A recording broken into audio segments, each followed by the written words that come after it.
ஆண்டவராகிய இயேசு கிறிஸ்துவின் நாமத்திற்கு மகிமை உண்டாவதாக. இந்த நல்ல நாளிலே உங்கள் யாவரையும் நான் வாழ்த்துகிறேன். இந்த நாளின் தியானத்திற்கு என்று தெரிந்து கொள்ளப்பட்ட வேத பகுதி புலம்பல் 3 அதிகாரம் 22, 23 வசனங்கள். The book of Lamentations, chapter 3, verses 22 and 23. நாம் நிர்மூலமாகாதிருக்கிறது கர்த்தருடைய கிருபையே, அவருடைய இரக்கங்களுக்கு முடிவில்லை. அவைகள் காலைதோறும் புதியவைகள், உமது உண்மை பெரிதாயிருக்கிறது. ஆமென். பிரியமானவர்களே, நான் வாசிக்க கேட்டதான இந்த வார்த்தைகள் புலம்பல் தீர்க்கதரிசியினுடைய வார்த்தைகள். எரேமியா அவர் புலம்பி அவர் எழுதின வார்த்தைகள் என்பதை நாம் அறிந்திருக்கிறோம். அவர் புலம்பின அந்த புலம்பல்களை அவர் இந்த புஸ்தகத்தில் எழுதியிருக்கிறார். அவர் புலம்பும்போது இதே அதிகாரத்தினுடைய 2ஆம் வசனத்தில் என்ன சொல்கிறார் பாருங்க. அவர் என்னை வெளிச்சத்திலே அல்ல இருளிலே அழைத்து நடத்தி வந்தார் என்று சொல்லுகிறார். ஒரு இருளான சூழ்நிலையில் தான் என்னை நடத்தி வந்தார், ஆண்டவர் என்னை வெளிச்சத்தில் கொண்டு வரலை அப்படின்னு சொல்லிட்டு தான் இந்த 3ஆம் அதிகாரத்தில் அநேக காரியங்களே புலம்புகிறார்.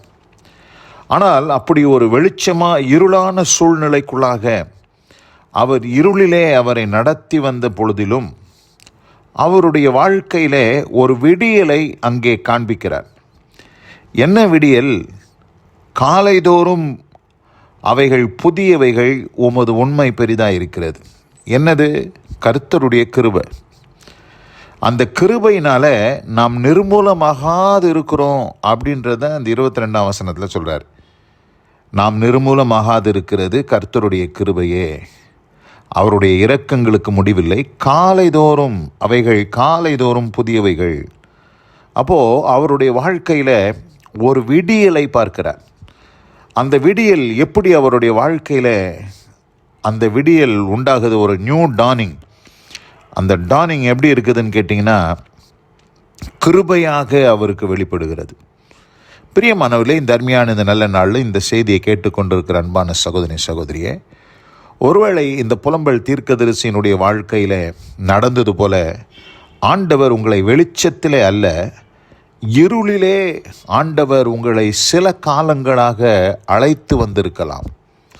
உங்கள் வாழ்க்கையே இருண்டு போனது போல சூழ்நிலைகள் மாறி இருக்கலாம். ஆனால் நீங்கள் சோர்ந்து போக வேண்டாம். எந்த இரவுக்கும் ஒரு விடியல், ஒரு அதிகாலை உண்டு என்பதை நாம் புரிந்து கொள்ள வேண்டும்.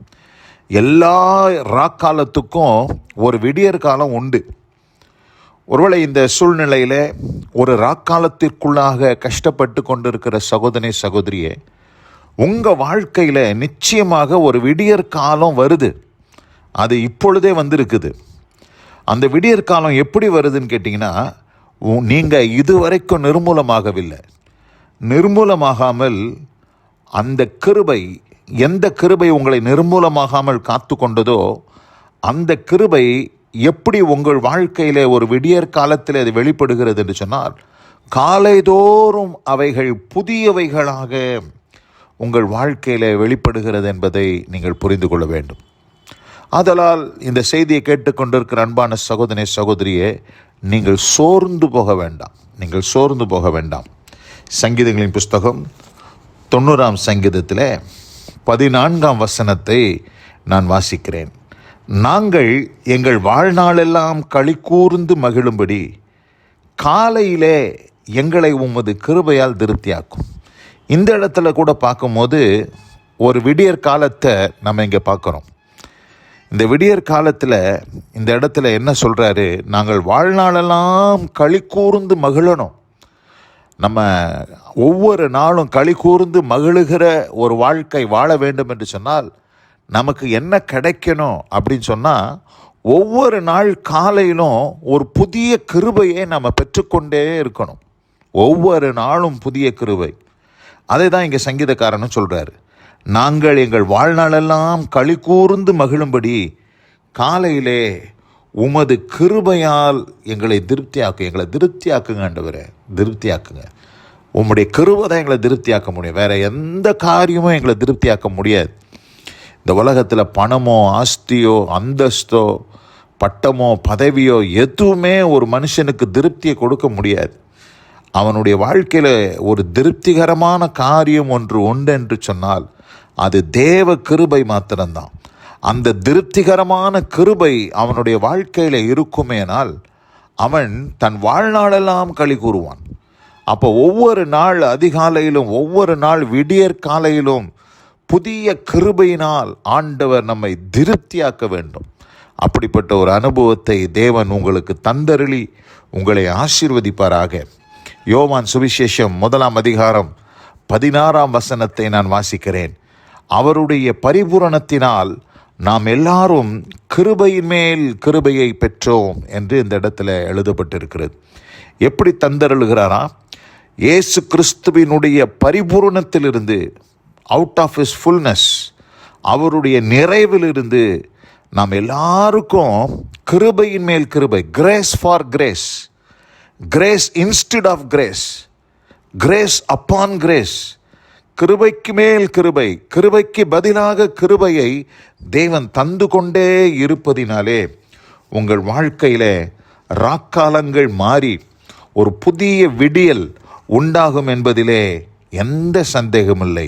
இந்த இடத்துல புலம்பல் தீர்க்கதரிசி பாடினது போல அவன் புலம்புகிறான், நான் நிர்மூலமாகாது இருக்கிறது கர்த்தருடைய கிருபை.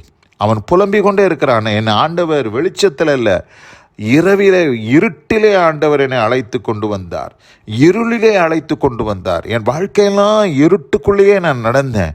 ஆனால் இப்பொழுது ஒரு விடியல் வந்திருக்கிறது. அது எப்படி வந்திருக்கிறது என்று சொன்னால், அவருடைய கிருபை எனக்கு கிடைத்ததினாலே என் வாழ்க்கையில் ஒரு விடியல், ஒரு அதிகாலை எனக்கு உண்டாயிருக்கிறது. ஆதலால் நான் நிர்மூலமாகாமல் இருக்கிறேன். அந்த விடியலிலே தேவன் தந்தருளின அவருடைய கிருபை அது காலைதோறும் புதியவைகள் என்று அந்த இடத்துல அவன் சொல்லுகிற சாட்சியை நாம் வாசிக்க கேட்டோம். இந்த அருமையான இந்த நல்ல நாளில் கூட இந்த வசனத்தை கேட்ட அன்பான சகோதரி சகோதரியே, உங்கள் வாழ்க்கையிலும் அப்படிப்பட்ட அனுபவத்தை தேவன் ஆண்டவர் ஏற்படுத்தி தந்து உங்களை ஆசீர்வதித்து காப்பாராக. God bless you all. Amen, amen. நாம் ஜெபிப்போம். எங்கள் அதிகமாய் நேசிக்கிறதான எங்கள் அன்பின் பரலோக பிதாவே, நாங்கள் தியானிக்க கேட்ட இந்த வார்த்தையின்படி நாம் நிர்மூலமாகாது இருக்கிறது கர்த்தருடைய கிருபையே. அவருடைய இரக்கங்களுக்கு முடிவில்லை, அவைகள் காலைதோறும் புதியவைகள், உமது உண்மை பெரிதாய் இருக்கிறது என்ற வார்த்தையின்படியாய் உம்முடைய பிள்ளைகள் இந்த வசனத்தை கேட்ட ஒவ்வொருவருக்கும் அப்படிப்பட்ட அனுபவத்தை தந்தருளி நீர் ஆசீர்வதியும். தேவநாம மகிமைப்படட்டும். இயேசு கிறிஸ்துவின் வல்ல நாமத்தில் பிதாவே. ஆமென், ஆமென்.